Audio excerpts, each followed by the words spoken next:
बिस्मिल्लाहिर्रहमानिर्रहीम। अस्सलामुअलैकुम नाजरीन, सीरतुल-नबी की एक और वीडियो लेकर आपके सामने हाज़िर हुए हैं। अगर वीडियो पसंद आए तो चैनल को सब्सक्राइब कर दें और वीडियो को लाइक ज़रूर कर दें। अबू तालिब ने तिजारत की गर्ज से शाम जाने का इरादा किया। नबी करीम सल्लल्लाहु अलैहि वसल्लम ने भी साथ जाने का शौक़ ज़ाहिर फरमाया। बाज़ रवायत में आया है कि आपने जाने के लिए ख़ास तौर पर फरमाइश की।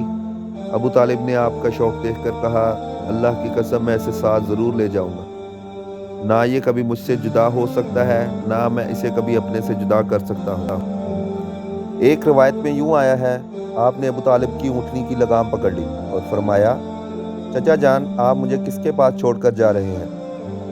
मेरी ना माँ है ना बाप। इस वक्त आप सल्लल्लाहु अलैहि वसल्लम की उम्र मुबारक 9 साल थी। आखिर अबू तालिब आपको साथ लेकर रवाना हुए, आपको अपनी ऊँटनी पर बिठाया। रास्ते में ईसाइयों के एक इबादतगाह के पास ठहरे। खानका के राहब ने नबी करीम सल्लल्लाहु अलैहि वसल्लम को देखा तो चौंक उठा। इसने अबू तालिब से पूछा, ये लड़का तुम्हारा कौन है? उन्होंने जवाब दिया, ये मेरा बेटा है। ये सुनकर राहब ने कहा, ये तुम्हारा बेटा नहीं हो सकता। ये सुनकर अबू तालिब बहुत हैरान हुए। बोले, क्या मतलब? ये क्यों मेरा बेटा नहीं हो सकता? इसने कहा, यह मुमकिन ही नहीं कि इस लड़के का बाप जिंदा हो, यह नबी है। मतलब यह था कि इनमें जो निशानियां हैं वो दुनिया के आखिरी नबी की है, और इनकी एक अलामत यह है कि वो यतीम होंगे। इसके बाप का इंतकाल इसी ज़माने में हो जाएगा जबकि वो अभी पैदा होने वाले होंगे। इस लड़के में आने वाली नबी की तमाम अलामत मौजूद है। इसकी एक निशानी यह है कि बचपन में इसकी वालदा का भी इंतकाल हो जाएगा। अब अबू तालिब ने इस राहब से पूछा, नबी क्या होता है? राहब ने कहा, नबी वो होता है जिसके पास आसमान से खबरें आती हैं और वो ज़मीन वालों को इसकी इतला देता है। तुम यहूदी से इस लड़के की हिफाजत करना। इसके बाद अबू तालिब वहाँ से आगे रवाना हुए। रास्ते में एक और राहब के पास ठहरे। ये भी एक खानका का आबद था। इसकी नज़र भी नबी करीम सल्लल्लाहु अलैहि वसल्लम पर पड़ी तो यही पूछा, ये लड़का तुम्हारा क्या लगता है? अबू तालिब ने इनसे भी यही कहा, ये मेरा बेटा है। राहब ये सुनकर बोला, ये तुम्हारा बेटा नहीं हो सकता, इसका बाप जिंदा हो ही नहीं सकता। अबू तालिब ने पूछा, वो क्यों? राहब ने जवाब दिया, इसलिए कि इसका चेहरा नबी का चेहरा है। इसकी आंखें एक नबी की आंखें हैं, यानी इस नबी जैसी जो आखिरी उम्मत के लिए भेजा जाने वाला है। इनकी अलामत पुरानी आसमानी किताबों में मौजूद है। इसके बाद ये काफिला रवाना होकर बसरा पहुंचा। यहाँ बहीरा नाम का एक राहब अपनी खानका में रहता था। इसका असल नाम जर्जेस था। बहरा इसका लक़ब था और वो बहुत ज़बरदस्त आलम था। हज़रत ईसा के ज़माने से इस खानका का राहब नस्ल दर नस्ल ये अलम फाजल ख़ानदान ही चला रहा था। इस तरह इस ज़माने में इसका सबसे बड़ा आलम बहेरा था। कुरैश के लोग अक्सर बहेरा के पास से गुजरा करते थे, मगर इसने कभी इनसे कोई बात नहीं की। मगर इस बार इस काफ़िले को आपको देख लिया और पूरे काफ़िले के लिए खाना तैयार करवाया। बहरा ने यह मंजर भी देखा कि नबी करीम सल्लल्लाहु अलैहि वसल्लम पर एक बदली साया किए हुए थे। जब यह काफिला एक दरख्त के नीचे आकर ठहरा तो इसने बदली की तरफ देखा। वो अब इस दरख्त पर साया डाल रही थी और इसकी दरख्त की शाखें इस तरह झुक गई थी जिधर नबी करीम सल्लल्लाहु अलैहि वसल्लम मौजूद थे। इसने देखा बहुत सी शाखों का आपके ऊपर झुमचड़ा सा कर लिया। असल में हुआ ये था कि नबी करीम सल्लल्लाहु अलैहि वसल्लम इस दरख्त के पास पहुंचे तो काफिले के लोग पहले ही सायादार जगह पर कब्जा कर चुके थे। अब आपके लिए कोई सायादार जगह नहीं बची थी। चनाचा आप जब धूप में बैठे तो शाखों ने अपना रुख तब्दील कर लिया और आपके ऊपर जमा हो गए। इस तरह आप मुकम्मल तौर पर साए में हो गए। बहेरा ने यह मंजर साफ देखा था। आपकी ये निशानी देखकर इसने काफिले वालों को पैगाम भिजवाया, ऐ कुरैशो, मैंने आप लोगों के लिए खाना तैयार करवाया है। मेरी ख्वाहिश है कि आप तमाम लोग खाना खाइए, यानी बच्चे, बूढ़े और गुलाम सब आए। बहेरा ने यह पैगाम सुनकर काफिले में एक से कहा, ए बहेरा, आज तो तूने नया काम कर रहे हो। हम तो अक्सर इस रास्ते से गुजरते हैं, आपने कभी दावत का इंतज़ाम नहीं किया। फिर आज क्या बात है? बहेरा ने इन्हें सिर्फ इतना जवाब दिया, तुमने ठीक कहा, लेकिन बस अब आप लोग मेहमान हैं और मेहमान का इकराम करना बहुत अच्छी बात है। इस तरह तमाम लोग बहेरा के पास पहुँच गए, लेकिन अल्लाह के रसूल सल्लल्लाहु अलैहि वसल्लम इनके साथ नहीं थे। इन्हें पड़ाव में ही छोड़ दिया गया। आपको काफिले के साथ इसलिए नहीं ले जाया गया कि आप कम उम्र हैं। आप वहीं दरख्त के नीचे बैठ गए। इधर बहेरा ने लोगों को देखा और इनमें से किसी में से इस सिफ्त नज़र ना आई। वो आखिरी नबी के बारे में इसे मालूम थी। ना इनमें से किसी पर वो बदली नजर आई, जबकि इसने अजीब बात देखी कि वो बदली वहीं पड़ाव की जगह पर ही रह गई थी। इसका मतलब साफ यही था कि बदली वहीं है जहां अल्लाह के रसूल है। तब इसने कहा, ए कुरैश के लोगों, मेरी दावत से आप में से कोई भी पीछे नहीं रहना चाहिए। इस पर कुरैश ने कहा, ए बेरा, जिन लोगों को आपकी इस दावत में आना ज़रूरी था, इनमें से तो कोई रहा नहीं। हाँ, एक लड़का रह गया है जो सबसे कम उम्र है। बेहरा बोला, तब फिर मेहरबानी फरमाकर इसको भी बुला लाए। ये किस कदर बुरी बात है कि आप सब आए और आप में से एक रह जाए, और मैंने इसे आप लोगों के साथ देखा था।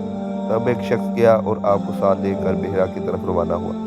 इसी वक्त वो बदली आपके साथ साथ चली और तमाम रास्ते इसने आपके ऊपर साया किया रखा। बेहरा ने यह मंजर साफ देखा और वो अभी आपको और ज़्यादा गौर से देख रहा था और आपके जिस्म मुबारक में वो अलामत तलाश कर रहा था जो इनकी कुतब में दर्ज है। जब लोग खाना खा चुके और इधर उधर हो गए, तब बेहरा आपके पास आया और बोला, मैं लात और अज़ी के नाम पर आपसे चंद बातें पूछना चाहता हूँ। मैं जो पूछूं आप मुझे बताएं।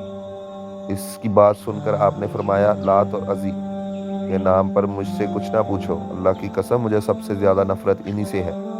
अब बेहरा बोला, अच्छा तो फिर अल्लाह के नाम पर बताएं, मैं जो पूछना चाहता हूँ। आपने फरमाया, पूछो, क्या पूछना है। इसने बहुत से सवालात किए, आपकी आदात के बारे में पूछा। इसके बाद इसने आपकी कमर पर से कपड़ा हटाकर मोहर नबूवत को देखा। वो बिल्कुल वैसी ही थी जैसा कि इसने किताबों में पढ़ा था। इसने फौरन नबूवत की जगह बोसा दिया। कुरैश के लोग ये सब देख रहे थे और हैरान हो रहे थे। आखिर लोग कहे बगैर कैसे रह सकते थे। ये रहा मोहम्मद में बहुत दिलचस्पी ले रहा है, शायद इसके नज़दीक इसका मर्तबा बहुत बुलंद है। इधर नबी करीम सल्लल्लाहु अलैहि वसल्लम से बातचीत करने के बाद बेहरा अबू तालिब की तरफ आया और बोला, ये लड़का तुम्हारा क्या लगता है। अबू तालिब ने कहा, यह मेरा बेटा है। इस पर बेहरा ने जवाब दिया, नहीं, ये तुम्हारा बेटा नहीं हो सकता। ये नहीं हो सकता कि इसका बाप जिंदा हो। अबू तालिब को यह सुनकर हैरत हुई। फिर उन्होंने कहा, दरअसल ये मेरे भाई का बेटा है। इसका बाप कहाँ है? वो फौत हो चुका है। इसका इंतकाल इस वक्त हो गया जब ये अभी पैदा ही नहीं हुआ था। ये सुनकर बेहरा बोल उठा, हाँ, ये बात सही है। और इसकी वालदा का क्या हुआ? इसका अभी थोड़े अरसे पहले ही इंतकाल हुआ है। ये सुनते ही बेहरा ने कहा, बिल्कुल ठीक कहा। अब तुम यूँ करो कि अपने भतीजे को वापस वतन ले जाओ। यहूदियों से इनकी पूरा तरह हिफाजत करो। अगर उन्होंने इन्हें देख लिया और इनमें वो निशानियाँ देख ली जो मैंने देखी हैं, तो वो इन्हें कत्ल करने की कोशिश करेंगे। तुम्हारा ये भतीजा नबी है, इसकी बहुत शान है। इसकी शान के बारे में हमने अपनी किताबों में लिखा हुआ पाते हैं और हमने अपने बाप दादाओं से भी बहुत कुछ सुन रखा है। मैंने ये नसीहत करके अपना फ़र्ज़ पूरा कर दिया। इन्हें वापस ले जाना तुम्हारी जिम्मेदारी है। अबू तालिब बेहरा की बातें सुनकर खौफज़दा हो गए। आपको लेकर मक्का मुकम्मा पहुँचे। इस वक्त आपकी उम्र 9 साल थी। इस उम्र के लड़के आमतौर पर खेल कूद में ज़रूर हिस्सा लेते थे। इन खेलों में ख़राब और गंदे खेल भी होते थे। अल्लाह ताला ने आपको इस सिलसिले में बिल्कुल महफूज रखा। जाहिलियत के ज़माने में अरब जिन बुराइयों में जकड़े हुए थे, इन बुराइयों में से अल्लाह ताला ने आपकी हिफाजत फरमाई। एक वाक़या आपने खुद बयान फरमाया। एक कुरैशी लड़का मुल्क का मक्का के बलाई हिस्से में अपनी बकरियां लिए मेरे साथ था। मैंने इससे कहा, तुम ज़रा बकरियों का ध्यान रखो ताकि मैं किस्सा गोई मजलिस में शरीक हो सकूँ। वहाँ सब लड़के जाते हैं। इस लड़के ने कहा, अच्छा। इसके बाद मैं रवाना हुआ। मैं मक्का के एक मकान में दाखिल हुआ तो मुझे गाने और बाजे की आवाज़ सुनाई दी। मैंने लोगों से पूछा, ये क्या हो रहा है। मुझे बताया गया कि एक कुरैश की फलां शख्स की बेटी से शादी हो रही है। मैंने इस तरफ तवज्जो दी ही नहीं कि मेरी आंखें नींद से झुकने लगी, यहाँ तक कि मैं सो गया। फिर मेरी आँख इस वक्त खुली जब धूप मुझ पर पड़ी। अब वापस इस लड़के के पास पहुँचे तो इसने पूछा, तुमने वहाँ जाकर क्या किया। मैंने इसे वाक़या सुना दिया और दूसरी रात भी ऐसा ही हुआ। मतलब ये कि कुरैश के लोगों मजलिसों से अल्लाह ताला ने आपको महफूज रखा। कुरैश के एक बुत का नाम बवाना था। कुरैश हर साल इसके पास हाजिरी दिया करते थे। इसकी बेहद इज्जत करते थे। इसके पास कुर्बानी का जानवर ज़िबा करते, सर मुड़ाते, सारा दिन इसके पास एहतिकाफ करते। अबू तालिब भी अपनी कौम के साथ इसके बुत के पास हाजिरी देते। इस मौका को कुरैश ईद की तरह मनाते थे। अबू तालिब ने नबी करीम सल्लल्लाहु अलैहि वसल्लम से कहा, भतीजे, आप भी हमारे साथ ईद में शरीक हो। आपने इनकार फरमा दिया। अबू तालिब हर साल आपको शरीक होने के लिए कहते रहे, लेकिन आप हर साल इनकार करते रहे। आखिर एक बार अबू तालिब को गुस्सा आ गया। आपकी फूफों को भी आप पर बेतहाया गुस्सा आया और आपसे बोली, तुम हमारे मबूतों से इस तरह बचते हो और परहेज़ करते हो, हमें डर है तुम्हें कोई नुकसान ना पहुँचे। उन्होंने ये भी कहा, मोहम्मद, आखिर तुम ईद में क्यों शरीक नहीं होते। ان کی باتوں سے تنگ آ کر آپ نے ان کے پاس سے اٹھ کر کہیں دور چلے گئے۔ اس بارے میں آپ فرماتے ہیں، میں جب بھی بوانا یا کسی اور بت کے نزدیک ہوتا، میرے سامنے ایک سفید رنگ کا بہت قداور آدمی ظاہر ہوا۔ اس نے ہر بار مجھ سے یہی کہا، محمد پیچھے ہٹو، اس کو چھونا نہ۔ خانہ کعبہ میں تانبے کے 2 بت تھے، ان کا نام اصاف اور نائلہ تھا۔ طواف کرتے وقت مشرک برکت حاصل کرنے کے لیے ان کو چھوا کرتے تھے۔ حضرت زید بن حارثہ فرماتے ہیں، ایک مرتبہ آپ صلی اللہ علیہ وآلہ وسلم بیت اللہ کا طواف کر رہے تھے، میں بھی آپ کے ساتھ۔ جب میں طواف کے دوران ان بتوں کے پاس سے گزرا تو میں نے بھی آپ کو بھی ان کو چھونا۔ نبی پاک نے فوراً فرمایا، ان کو ہاتھ مت لگاؤ۔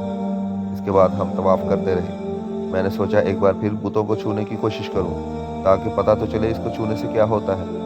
آپ نے اس لیے مجھے روکا ہے، چنانچہ میں نے ان کو پھر چھو لیا۔ تب آپ نے سخت لہجے میں فرمایا، کیا میں نے تمہیں اس کو چھونے سے منع نہیں کیا تھا؟ اور میں قسم کھا کر کہتا ہوں، نبی پاک صلی اللہ علیہ وسلم کبھی بھی کسی بت کو نہیں چھوا، یہاں تک کہ اللہ نے آپ کو نبوت عطا فرما دی اور آپ پر وحی نازل ہونے لگی۔ اس طرح اللہ تعالیٰ حرام چیزوں سے بھی آپ کی حفاظت فرماتے تھے۔ مشرک بتوں کے نام پر جانور قربان کرتے تھے، پھر یہ گوشت تقسیم کر دیے جاتے تھے اور پکا کر کھلا دیے جاتے تھے، لیکن آپ نے کبھی ایسا گوشت نہ کھایا۔ آپ نے ایک بار ارشاد فرمایا، میں نے کبھی کوئی ایسی چیز نہیں چکھی جو بتوں کے نام پر ذبح کی گئی ہو، یہاں تک کہ اللہ تعالیٰ نے مجھے نبوت عطا کر دی۔ اس طرح آپ سے پوچھا گیا کہ آپ نے بچپن میں کبھی بت پرستی کی؟ آپ نے ارشاد فرمایا، نہیں۔ آپ سے پھر پوچھا گیا، آپ نے شراب پی؟ جواب آیا، نہیں، حالانکہ اس وقت مجھے معلوم نہیں تھا کہ کتاب اللہ کیا ہے اور ایمان کی تفسیر کیا ہے۔ آپ صلی اللہ علیہ وآلہ وسلم کے علاوہ بھی اس زمانے میں کچھ لوگ تھے جو جانوروں کے نام پر ذبح کیا گیا گوشت نہیں کھاتے تھے اور شراب کو ہاتھ نہیں لگاتے۔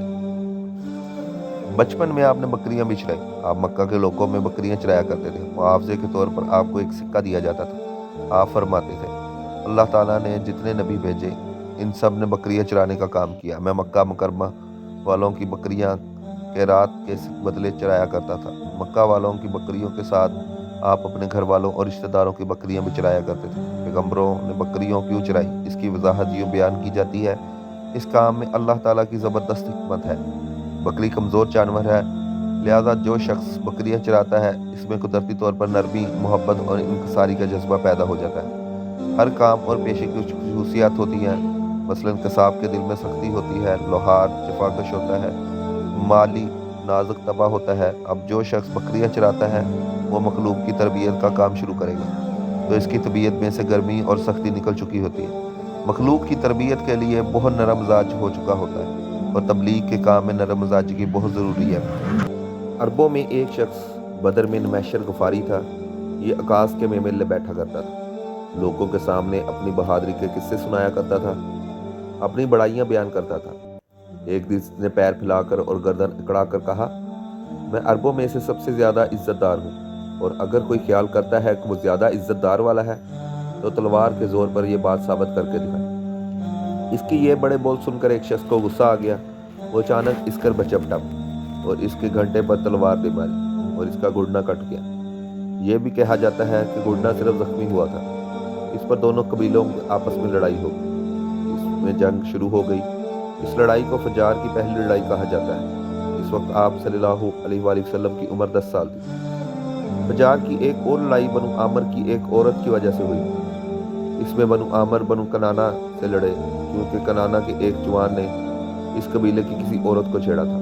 فجار کی تیسری لڑائی بھی بنو عامر اور بنو کنانا کے درمیان ہوئی۔ یہ لڑائی قرض کی ادائیگی کے سلسلے میں ہوئی۔ فجار کی ان لڑائیوں میں نبی کریم صلی اللہ علیہ وآلہ وسلم نے کوئی حصہ نہیں لیا، البتہ فجار کی چوتھی لڑائی میں آپ نے شرکت فرمائی۔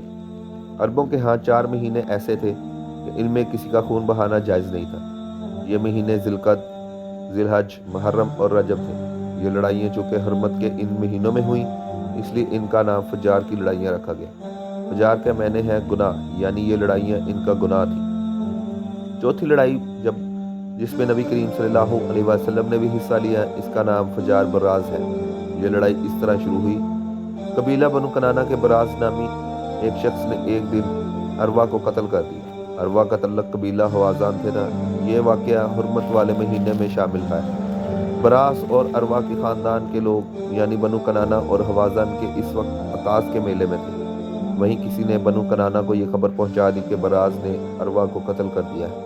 یہ خبر سن کر بنو کنانا کے لوگ پریشان ہوئے اور کہیں میلے ہی میں حوازن کے لوگ ان پر حملہ نہ کر دیں، اس طرح بات بہت بڑھ جائے گی۔ چنانچہ وہ لوگ مکہ کی طرف بھاگ گئے۔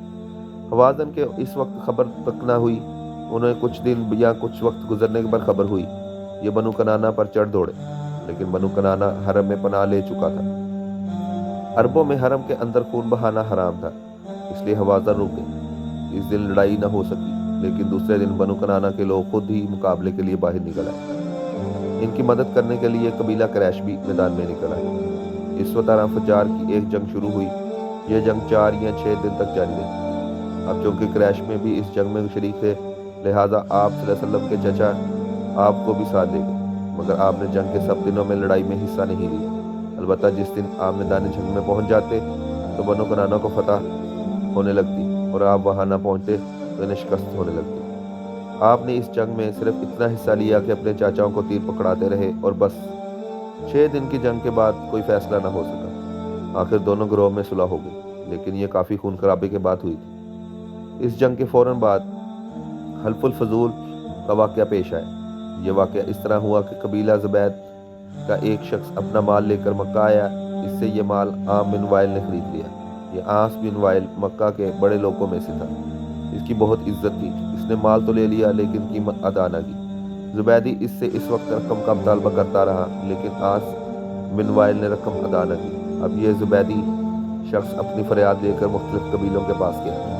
ان سب کو بتایا کہ عاص بن وائل نے اس پر ظلم کیا ہے، لہٰذا اس کی رقم دلوائی جائے۔ اب چونکہ عاص مکہ کے بڑے لوگوں میں تھا، اس لیے ان سب لوگوں نے عاص کے خلاف ان کی مدد کرنے سے انکار کر دیا، الٹا اسے ڈانٹ ڈپٹ کر واپس بھیج دیا۔ جب زبیدی نے ان لوگوں کی یہ حالت دیکھی تو دوسرے دن صبح سویرے ابو قیس نامی پہاڑی پر چڑھ گیا۔ قریش ابھی اپنے گھروں میں ہی تھے۔ اوپر چڑھ کر اس نے بلند آواز سے چند شعر پڑھے، جن کا خلاصہ یہ ہے: اے فہر کی اولاد، ایک مظلوم کی مدد کرو جو اپنے وطن سے دور ہے اور جس کی تمام پونجی اس وقت مکہ کے اندر ہی ہے۔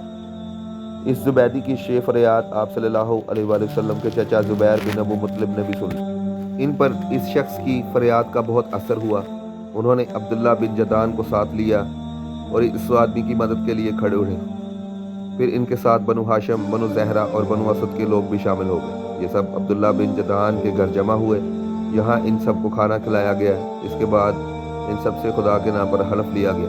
حلف کے الفاظ یہ تھے: ہم ہمیشہ مظلوم کی مدد ساتھ دیتے رہیں گے، اس کا حق اسے دلاتے رہیں گے۔ اس حلف کا نام حلف الفضول رکھا گیا۔ اس عہد اور حلف کے موقع پر اللہ کے رسول صلی اللہ علیہ وآلہ وسلم بھی قریش کے ساتھ موجود تھے۔ حضور اکرم صلی اللہ علیہ وآلہ وسلم نے اس عہد یعنی حلف الفضول کو بہت پسند فرمایا۔ آپ فرماتے تھے: میں اس عہد نامے میں شریک تھا۔ یہ عہد نامہ بنو بن جدعان کے مکان پر ہوا تھا۔ اگر کوئی مجھ سے کہے کہ اس عہد نامے سے دستبردار ہو جاؤ تو اس کے بدلے میں 100 اونٹ لے لو، تو میں نہیں لوں گا۔ اس عہد نامے کے نام پر اگر کوئی آج بھی مجھے آواز دے تو میں کہوں گا میں حاضر ہوں۔ آپ کے اس ارشاد کا مطلب یہ تھا کہ اگر آج بھی کوئی مظلوم یہ کہہ کر آواز دے کہ اے حلف فضول والو، تو میں اس کی فریاد کو ضرور پہنچوں گا، کیونکہ اسلام تو آیا اس لیے ہے کہ سچائی کا نام بلند کرے اور مظلوم کی مدد اور حمایت کرے۔ یہ حلف الفضول بعد میں بھی جاری رہا۔ مکہ میں آپ کی امانت اور دیانت کی وجہ سے آپ کو امین کہہ کر پکارا جانے لگا۔ آپ کا یہ لقب بہت مشہور ہو گیا تھا۔ لوگ آپ کو امین کے علاوہ اور کسی نام سے نہیں پکارتے تھے۔ انہی دنوں ابو طالب نے آپ سے کہا: اے بھتیجے، میں ایک بہت غریب آدمی ہوں اور قحط سالی کی وجہ سے زیادہ سخت حالات کا سامنا ہے۔ کافی عرصہ سے خشک سالی کا دور چل رہا ہے۔ کوئی ایسا ذریعہ نہیں کہ اپنا کام چلا سکے، اور نہ ہماری کوئی تجارت ہے۔ ایک تجارتی قافلہ شام جانے والا ہے، اس میں قریش کے لوگ شامل ہیں۔ قریش کی ایک خاتون ختیجہ شام کی طرف اپنا تجارتی سامان بھیجا کرتی ہے۔ جو شخص اس کا مال لے کر جاتا ہے وہ اپنی اجرت اس سے طے کر لیتا ہے۔ اگر تم ان کے پاس جاؤ اور ان کا مال لے جانے کی پیشکش کرو تو وہ ضرور اپنا مال تمہیں دیں گے، کیونکہ تمہاری امانت داری کی شہرت ان تک پہنچ چکی ہے۔ اگرچہ میں اس بات کو پسند نہیں کرتا کہ تم شام کے سفر پر جاؤ، یہودی تمہارے دشمن ہیں، لیکن حالات کی وجہ سے میں مجبور ہوں، اس کے علاوہ کوئی چارہ بھی تو نہیں۔ یہاں کہہ کر ابو طالب خاموش ہو گئے۔ تب آپ نے فرمایا: ممکن ہے وہ خاتون خود میرے پاس کسی کو بھیجے۔ یہ بات آپ نے اس لیے کہی تھی کہ سعدیہ ختیجہ آپ کو بااعتماد آدمی کی ضرورت تھی، اور اس وقت مکہ میں آپ سے زیادہ شریف، پاک باز، امانت دار، سمجھدار اور قابل اعتماد آدمی کوئی نہیں تھا۔ ابو طالب اس وقت بہت پریشان تھے۔ आपको ये बात सुनकर उन्होंने कहा, अगर तुम ना गए तो मुझे डर है वो किसी और से मामला तय कर लेंगे। ये कहकर अबू तालिब उठ गए। इधर आपको यकीन सा था कि सईदा खदीजा खुद इनकी तरफ किसी को भेजेंगी, और हुआ भी यही। सईदा खदीजा ने अल्लाह के रसूल को बुलावा भेजा और फिर कहा, मैंने आपकी सच्चाई, ईमानदारी और नेक अखलाक के बारे में सुना है, इसी वजह से मैंने आपको खुद बुलवाया है। जो मुआवजा आपकी कौम के दूसरे आदमियों को देती हूँ, आपको इससे 2 गुना दूंगी। आपने इसकी बात मंजूर फरमा ली। फिर आप अपने चचा अबू तालिब से मिले, इन्हें यह बात बताई। अबू तालिब सुनकर बोले, ये रोज़ी तुम्हारे लिए अल्लाह ने पैदा फरमाई है। इसके बाद आप सईदा खदीजा का सामान तिजारत के लिए शाम की तरफ रवाना हुए। खदीजा के गुलाम मैसरा आपके साथ थे। रवानगी के वक्त हज़रत खदीजा ने मैसरा से कहा, किसी मामले में इसकी नाफरमानी न करना, जो ये कहें वही करना, इनकी राय से इख्तलाफ न करना। आप सल्लल्लाहु अलैहि वसल्लम ने इसके सब चाचाओं ने काफ़िले वालों से इसकी खबरगिरी रखने की दरख्वास्त की। इसकी वजह यह भी थी कि जिम्मेदारी के लिहाज से ये आप सल्लल्लाहु अलैहि वसल्लम का पहला तजारती सफ़र था। गोया आप इन काम में बिल्कुल नए थे। इधर आप रवाना हुए, इधर आपका मौजज़ा शुरू हो गया। एक बदली ने आप सल्लल्लाहु अलैहि वसल्लम के ऊपर साया कर लिया। आप साथ साथ चलने लगे। जब आप शाम पहुँचे तो बसरा शहर के बाजार में एक दरख्त के साए के उतरे। यह दरख्त एक ईसाई राहब नस्वात की खानकाह में सामने था। यह राहब ने मैसरा को देखा तो खानकाह से कहा, इस वक्त इसने आप सल्लल्लाहु अलैहि वसल्लम को देखा। आप सल्लल्लाहु अलैहि वसल्लम दरख्त के नीचे ठहरे हुए थे। इसने मैसरा से पूछा, ये शख्स कौन है जो इस दरख्त के नीचे मौजूद है? मैसरा ने कहा, ये एक कुरैशी शख्स है, हरम वालों में से है। ये सुनकर आपने कहा, इस दरख्त के नीचे नबी के सिवा कोई आदमी नहीं बैठा। मतलब ये था कि इस दरख्त के नीचे आज तक कोई शख्स नहीं बैठा। अल्लाह ताला ने इस दरख्त को हमेशा इससे बचाया है, इसलिए नीचे नबी के सिवा कोई दूसरा शख्स बैठे। इसके बाद इसने मैसरा से पूछा, क्या इनकी आंखों में सुर्खी है? मैसरा ने जवाब दिया, हाँ बिल्कुल है, ये सुर्ख इनकी आंखों में मुस्तकिल रहती है। ये नस्तवार ने कहा, ये वही है। मैसरा ने हैरान होकर इसकी तरफ देखा और बोले, क्या मतलब ये वही है? कौन वही? ये आखिरी पैगंबर है। काश मैं अभी ज़माने में पैदा हो सकता, जब इन्हें ज़हूर का हुक्म मिलेगा, यानी जब इन्हें नबूवत मिलेगी। इसके बाद वो चुपके से आप सल्लल्लाहु अलैहि वसल्लम के पास पहुँचे। पहले तो इसने आपके सर को बोसा दिया, फिर आपके कदमों को बोसा दिया और बोला, मैं आप सल्लल्लाहु अलैहि वसल्लम पर ईमान लाता हूँ और गवाही देता हूँ कि आप वही हैं जिनका जिक्र अल्लाह ताला ने तौरात में फरमाया। इसके बाद नस्तवार ने कहा, ए मोहम्मद, मैंने आप में वो तमाम निशानियाँ देख ली हैं जो पुरानी किताबों में आपकी नबूवत की अलामतों के तौर पर दर्ज हैं। सिर्फ एक निशानी बाकी है, इसलिए आप ज़रा अपने कंधे पर कपड़ा हटाएं। आपने अपने शाना मुबारक से कपड़ा हटा दिया। जब नस्तवार ने वहाँ महर नबूवत को जगमगाते देखा तो फ़ौरन महर नबूवत को चूमने को झुक गया, लेकिन फिर बोला, मैं गवाही देता हूँ कि अल्लाह के सिवा कोई इबादत के लायक नहीं, और मैं गवाही देता हूँ कि आप अल्लाह ताला के पैगंबर हैं। आपके बारे में हज़रत ईसा इब्न मरियम ने खुशखबरी दी थी और उन्होंने कहा था, मेरे बाद इस दरख्त के नीचे कोई नहीं बैठेगा सिवाय इस पैगंबर के जो अमी यानी अनपढ़, हाशमी, अरबी और मकी यानी मक्के के रहने वाले होंगे। क़यामत में हौज़ कौसर और शफाअत वाले होंगे। इस वाक़े के बाद आप सल्लल्लाहु अलैहि वसल्लम बसरा के बाज़ारों में तशरीफ़ ले गए। वहाँ आपने माल फ़रोख्त किया जो साथ लाए थे और कुछ चीज़ें खरीदी। इन खरीद और फरोख्त के दौरान एक शख्स ने आपसे कुछ झगड़ा किया और बोला, लात और अज़ी की कसम खाओ। आपने फरमाया, मैंने इन बुतों के नाम पर कभी कसम नहीं खाई। आपका ये जुमला सुनकर वो शख्स चौंक उठा। शायद वो गुज़श्ता इस्मानी किताबों का कोई आलम था और इसने आपको पहचान लिया। चनाचे बोला, आप ठीक कहते हैं। इसके बाद इसने मैसरा से अलहदगी में मुलाकात की। कहने लगा, मैसरा ये नबी है, कसम है इस ज़ात की जिसके हाथ में मेरी जान है, ये वही है जिसका जिक्र हमारे राहब अपनी किताबों में पाते हैं। मैसरा ने इसकी इस बात को ज़हन नशीन कर लिया। रास्ते में एक और वाक़या पेश आया। सैयदा खदीजा ने 2 ऊँट बहुत ज़्यादा थक गए थे, चलने के काबिल न रहे। इस वजह से मैसरा काफ़िले के पीछे रह गया। नबी करीम सल्लल्लाहु अलैहि वसल्लम काफ़िले के आगे हिस्से में थे। मैसरा इन ऊँटों की वजह से परेशान हुआ तो दौड़ता हुआ अगले हिस्से की तरफ आया और अपनी परेशानी के बारे में आपने बताया। आप इसके साथ इन दोनों ऊँटों के पास तशरीफ़ लाए और इनकी कमर के पिछले हिस्से पर हाथ फेरा। कुछ पढ़कर दम किया। आपका ऐसा करना था कि ऊँट इस वक्त ठीक हो गए और इस कदर तेज़ चले कि काफ़िले के अगले हिस्से के पहुँच गए। अब वो मुँह से आवाज़ें निकाल रहे थे, चलने में जोशो खरोश का इजहार कर रहे थे। फिर काफ़िले वालों ने अपना सामान फरोख्त किया। इस बार इन्हें इतना मुनाफा हुआ कि पहले कभी ना हुआ था। चनाचा मैसरा ने आपसे कहा, ए मोहम्मद, हम साल से सईदा खदीजा के लिए तजारत कर रहे हैं। मगर इतना ज़बरदस्त मुनाफा हमें कभी नहीं हुआ जितना इस बार हुआ। आखिर काफिला वापस मक्का की तरफ रवाना हुआ। मैसरा ने इसी तरह साफ तौर पर यह बात देखी कि आप गर्मी का वक्त होता तो नबी करीम अपने ऊँट के पास होते थे, तो दो फरिश्ते धूप से बचाने के लिए आप पर साया किए होते थे। इन तमाम बातों की मैसरा के दिल में आपकी मोहब्बत घर कर गई और यूं लगने लगा जैसे वो आपके गुलाम हैं। आप दोपहर के वक्त मक्का में दाखिल हुए, अब बाकी काफिले से पहले पहुंच गए थे। आप सीधे हजरत खदीजा के घर पहुंचे। वो इसके चंद औरतों के साथ बैठी थी। उन्होंने दूर से आपको देख लिया। आप ऊँट पर सवार थे और वो फरिश्ते आपके साए किए हुए थे। हजरत खदीजा ने यह मंजर दूसरी औरतों को भी दिखाया। वो सब बहुत हैरान हुई। अब आप सल्लल्लाहु अलैहि वसल्लम ने हजरत खदीजा को तजारत के हालात सुनाए, मुनाफे के बारे में बताया। इस मरतबा पहले की निस्बत 2 गुना मुनाफा हुआ। हजरत खदीजा बहुत खुश हुई।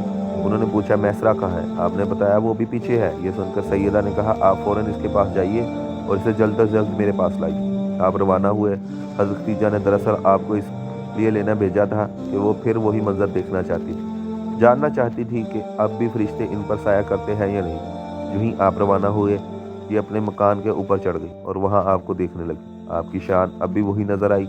उन्हें यकीन हो गया कि आपकी आंखों के धोखा नहीं खाया। कुछ देर बाद आप मैसरा के साथ इनके पास पहुंच गए। हजरत खदीजा ने मैसरा से कहा, मैंने इन पर 2 फरिश्तों का साया करते हुए देखा है, क्या तुमने भी ऐसा मंजर देखा है? जवाब में मैसरा ने कहा, मैं तो ये मंजर इस वक्त से देख रहा हूँ जब काफिला यहाँ से शाम जाने के लिए रवाना हुआ था।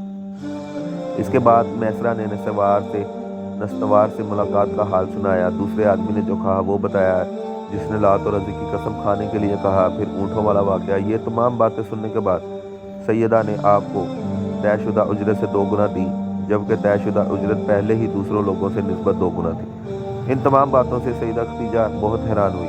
अब वो अपने चचा भाई वर्का बिन नौफल से मिले। ये पिछली किताबों के आलम थे। सैयदा खदीजा ने इन्हें वो सब कुछ दिखा मैसरा की ज़ुबानी सुनाया। ये सब कह सुनाया। वर्का बिन नौफल इस वक्त ईसाई मज़हब से तल्लुक़ रखते थे, इससे पहले वो यहूदी थे। सैयदा खदीजा की तमाम बातें सुनकर वर्का बिन नौफल ने कहा, खदीजा अगर ये बात सच है तो समझ लो मोहम्मद की उम्मत के नबी है। मैं ये बात जान चुका हूँ कि वो इस उम्मत के होने वाले नबी हैं। दुनिया को इन्हीं का इंतज़ार था, यही इनका ज़माना है। यहाँ ये बात भी वाज़िया हो जाए कि नबी करीम सल्लल्लाहु अलैहि वसल्लम ने सैयदा खदीजा के लिए तजारती सफ़र सिर्फ एक बार ही नहीं किया, चंद सफ़र और भी किए। सैयदा खदीजा एक शरीफ और पाकबाज खतून थी। नस्ब के एतबार से भी वो कुरैश की सबसे आला थी। इन्हें कुरैश की सैयदा कहा जाता था। कौम के बहुत से लोग इससे निकाह की ख्वाहिशमंद थे, लेकिन कई जवानों के पैगाम उन तक पहुँच चुके थे, लेकिन उन्होंने पैगाम को कबूल नहीं किया। नबी करीम सल्लल्लाहु अलैहि वसल्लम तजारत के सफ़र से वापस आए तो आपकी खसूसियात देखकर, आपकी बातें सुनकर आपसे बहुत मुतासर हो चुकी थी। लिहाजा उन्होंने एक खतून नफीसा बिन्त मनिया को आपकी खिदमत में भेजा। उन्होंने आकर आपसे कहा कि अगर कोई दौलतमंद और पाकबाज खतून खुद आपको निकाह की पेशकश करे तो क्या आप मान लेंगे? इनकी बात सुनकर आपने फरमाया, वो कौन है? नफीसा ने फ़ौरन जवाब दिया, खदीजा। आपने इन्हें इजाज़त दे दी। नफीसा सैयदा खदीजा के पास आई, इन्हें सारी बात बताई। सैयदा खदीजा ने अपने चचा अमरो बिन असद को इत्तला कराई ताकि वो आकर निकाह कर दे। सैयदा खदीजा की इससे पहले 2 मरतबा शादी हो चुकी थी। इससे पहले निकाह अतीक इब्न माइस से हुआ था। इससे बेटी हिंदा पैदा हुई थी। अतीक के फौत होने जाने के बाद सईदा का दूसरा निकाह अबू हलाला नामी शख्स से हुआ था। अबू हलाला की वफ़ात के बाद सईदा खदीजा बेवगी की ज़िंदगी गुजार रही थी। उन्होंने आपसे निकाह का इरादा कर लिया। इस वक्त सईदा की उम्र 40 साल के लगभग थी। सईदा खदीजा के चचा अमरो बिन असद वहाँ पहुँच गए। इधर नबी करीम सल्लल्लाहु अलैहि वसल्लम भी अपने चचाओं को लेकर वहाँ पहुँच गए। निकाह किसने पढ़ाया, इस बारे रवायत में मुख्तलिफ है। एक रवायत में यह है कि ये निकाह चचा अबू तालिब ने पढ़ाया। महर की रकम के बारे में भी रवायत मुख्तलिफ है। एक रवायत में यह है कि महर की रकम 12 औकिया के करीब थी। दूसरी रवायत में आपने महर में 20 जवान ऊँटनियाँ थीं। निकाह के बाद नबी करीम ने वलीमे की दावत खिलाई और इस दावत में आपने 1 या 2 ऊँट ज़िबा किए। आप सल्लल्लाहु अलैहि वसल्लम की उम्र 35 साल हुई तो मक्का में ज़बरदस्त सैलाब आया। कुरैश ने सैलाब से महफूज रहने के लिए एक बंद बांध रखा था, मगर यह सैलाब इस कदर ज़बरदस्त था कि बंद तोड़कर काबा में दाखिल हो गया। पानी के ज़बरदस्त रेले और पानी के अंदर जमा होने वाली वजह से काबा की दीवारों में शिगाफ पड़ गए। इससे पहले एक मरतबा ये दीवारें आग लगने की जाने से कमज़ोर हो चुकी थी। ये वाक़या इस तरह का, एक मरतबा कोई औरत काबे को धुनी दे रही थी कि इस आग में एक चिंगारी उड़कर काबा के पर्दों को पहुँच गई। इस पर्दों को आग लगी और दीवारें तक जल गई। इस तरह दीवारें बहुत कमज़ोर हो गई थी। यही वजह थी कि सैलाब ने इनको कमज़ोर दीवारों को शिकाफ कर दिया। सैयदना इब्राहीम ने काबे की जो दीवारें उठाई थी वो 9 गज ऊंची थी। इस पर छत नहीं थी। लोग काबे के अंदर नजराने वगैरह लाते थे। ये नजराने कपड़े खुशबुएं वगैरह होती थी। काबे के अंदर जो कुआं था ये सब नजराने इस कुएं में डाल दिए जाते थे। कुआं अंदरूनी हिस्से में बाईं तरफ था। इसको काबा का खजाना कहा जाता था। काबा के खजाने को एक मरतबा एक चोर ने चुराने की कोशिश की। चोर कुएं में ही गिरकर मर गया। इसके बाद अल्लाह ताला ने इसकी हिफाजत के लिए एक सांप को मुकर्रर कर दिया। ये सांप कुएं के मंडीर पर बैठा रहता था। इसको खजाने के नज़दीक आने नहीं देता था। क्रैश में इससे खौफजदा रहता था। अब जब के काबा के दीवारों में शिकाफ पड़ गए और नए सिरे से इसकी तमीर का मसला शाम पेश आया तो अल्लाह ताला ने एक परिंदे को भेजा और वो इस सांप को उठा कर ले गया। ये देखकर क्रैश के लोग बहुत खुश हुए। अब उन्होंने नए सिरे से काबा की तमीर का फैसला किया और प्रोग्राम बनाया कि बुनियादें मजबूत बनाकर दीवारों को ज़्यादा ऊंचा उठाया जाए। इस तरह दरवाजे को भी ऊंचा कर दिया गया ताकि काबे में कोई दाखिल ना हो सके, सिर्फ वही शख्स दाखिल हो जिसे वो इजाज़त दे। अब उन्होंने पत्थर जमा किए। हर कबीला अपने हिस्से के पत्थर लग जमा कर रहा था। चंदा भी जमा किया गया। चंदे भी उन्होंने पाक कमाई दी, नापाक कमाई नहीं दी। मसलन तवाइफों की आमदनी, सूद की कमाई, दूसरों का माल गज़ब करके हासिल की गई दौलत चंदे में नहीं दी और पाक कमाई उन्होंने बिला वजह नहीं दी। यह शख्स एक ख़ास वाक़या पेश आया जिससे वो नतीजे पर पहुँचे कि ये काम में सिर्फ पाक कमाई लगाई जाएगी। यह वाक़या यूँ था, एक कुरैशी सरदार अबू वहाब उमरो बिन आबद ने जब ये काम शुरू करने के लिए एक पत्थर उठाया तो पत्थर इनके हाथ से निकल कर फिर इसी जगह पहुँच गया जहाँ से इसे उठाया गया था। इस पर कुरैशी हैरान व परेशान हुए। आखिर खुद वहाब खड़े हुए और बोले, इसे ए ग्रोह क्रैश, काबे की बुनियादों में सिवाय पाक माल से कोई दूसरा माल शामिल मत करना। बैतुल्लाह की तमीर में किसी बदकार औरत की कमाई, सूद की कमाई और ज़बरदस्ती हासिल की गई दौलत हरगिज़ शामिल न करना। ये वहाब नबी करीम सल्लल्लाहु अलैहि वसल्लम के वालिद हज़रत अब्दुल्ला का मामू था और अपनी कौम में एक शरीफ आदमी था। जब कुरैश के लोग खाना काबा की तमीर के लिए पत्थर ढूंढ रहे थे तो इनके साथ नबी करीम भी पत्थर ढूंढने में शरीक थे। आप पत्थर अपनी गर्दन पर उठा कर ला रहे थे। तमीर शुरू करने से पहले कुरैश के लोगों ने खौफ महसूस किया कि दीवारें गिरने से कहीं इस पर मुसीबत न नाजिल हो जाए। आखिर एक सरदार बिन वलीद मुगैरा ने कहा, काबा की दीवारें गिराने से तुम्हारे इरादा इस्लाह और मरम्मत का है, इसको ख़राब करने का नहीं। जवाब में लोगों ने कहा कि ज़ाहिर है हम तो मरम्मत और इस्लाह चाहते हैं। ये सुनकर वलीद ने कहा, तब फिर समझ लो अल्लाह ताला इस्लाह करने वालों को बर्बाद नहीं करता। फिर वलीद ही ने गिराने के काम की इब्तिदा की, लेकिन इसने भी सिर्फ एक ही हिस्सा ही गिराया ताकि मालूम हो जाए कि इस पर कोई तबाही तो नहीं आती। जब वो रात खैरात से गुजर गई तब दूसरे दिन लोग इसके साथ शरीक हो गए और पूरी इमारत गिरा दी, यहाँ तक कि इसकी बुनियाद तक पहुँच गए। ये बुनियाद इब्राहीम के हाथ से रखी हुई थी। हज़रत इब्राहीम ने बुनियादों में सब्ज़ रंग के पत्थर रखे थे। ये पत्थर ऊँट की कोहान की तरह किए होते हैं और एक दूसरे से जुड़े होते हैं। इन लोगों के लिए इनको तोड़ना बहुत मुश्किल काम साबित हुआ। दाएं कोने के नीचे से कुरैश को एक तहरीर मिली। वह तहरीर सरयानी ज़ुबान में लिखी थी। इन्हें सरयानी ज़ुबान नहीं आती थी। आखिर एक यहूदी को तलाश करके लाया गया। इसने वो तहरीर पढ़कर इन्हें सुनाई। तहरीर ये थी, मैं अल्लाह हूँ, मक्का का मालिक, जिसको मैंने इस दिन पैदा किया। क्या जिस दिन मैंने आसमानों और ज़मीन को पैदा किया, जिस दिन मैंने सूरज और चाँद बनाए, मैंने इसको यानी मक्का के साथ फरिश्तों के ज़रिए घेर दिया है। इसकी अज़मत इस वक्त तक ख़त्म नहीं होगी जब तक इसके दोनों तरफ पहाड़ मौजूद हैं। इन पहाड़ों से मुराद एक तो अबू कैस पहाड़ है और उसके सफ़ा पहाड़ी के सामने है, और दूसरा कैस्तियान पहाड़ है जो मक्का के करीब है। इसका रुख अबू कैस पहाड़ की तरफ है। ये शहर अपने बाशिंदों के लिए पानी और दूध के लिहाज से बहुत बरकत और नफ़ा वाला है। ये पहली तहरीर थी। दूसरे मकाम इब्राहीम से मिली। इसमें लिखा था, मक्का अल्लाह ताला का मोहतरम और मुअज़्ज़म शहर है। इसका रिस्क 3 रास्तों से इसमें आता है। यहाँ 3 रास्तों से मुराद क्रैश के 3 तिजारती रास्ते हैं। इन रास्तों से काफ़िले आते जाते थे। तीसरी तहरीर इससे कुछ फासले पर मिली।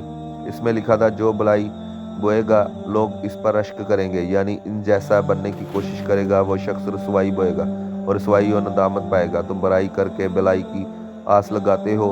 हाँ, ये ऐसा ही है जैसे कीकर काटने कांटेदार दरख्त में कोई अंगूर तलाश करे। ये तहरीर काबे के अंदर पत्थर पे खुदी हुई मिली। काबे की तरीक़ से सिलसिला क्रैश के पत्थरों को इनके अलावा लकड़ी की ज़रूरत थी। छत और दीवारों में लकड़ी की ज़रूरत थी। लकड़ी का मसला इस तरह हल हुआ कि एक जहाज़ अरब के साहल से आकर टकरा गया। आखिर इस मुकाम को जद्दा के साहिल कहा गया। پہلے یہ مکہ کے ساحل کہلاتا تھا، اس لیے مکہ کے قریب ترین ساحل یہی تھا۔ ساحل سے ٹکرا کر جہاز ٹوٹ گیا اور جہاز کسی رومی تاجر کا تھا۔ اس جہاز میں شاہ روم کے لیے سنگ مرمر، لکڑی اور لوہے کا سامان لے جایا گیا تھا۔ شخص قریش کا یہ جہاز کے بارے میں پتہ چلا تو یہ لوگ وہاں پہنچے اور ان لوگوں سے لکڑی خرید لی۔ اس پتھر چھت کی تعمیر میں اس لکڑی کو استعمال کیا گیا۔ آخر خانہ کعبہ کی تعمیر کا کام حجرہ اسود تک پہنچ گیا۔ اب یہاں ایک نیا مسئلہ پیدا ہو گیا۔ سوال یہ پیدا ہوا کہ حجرہ اسود اٹھا کر کون اس کی جگہ پر رکھے گا۔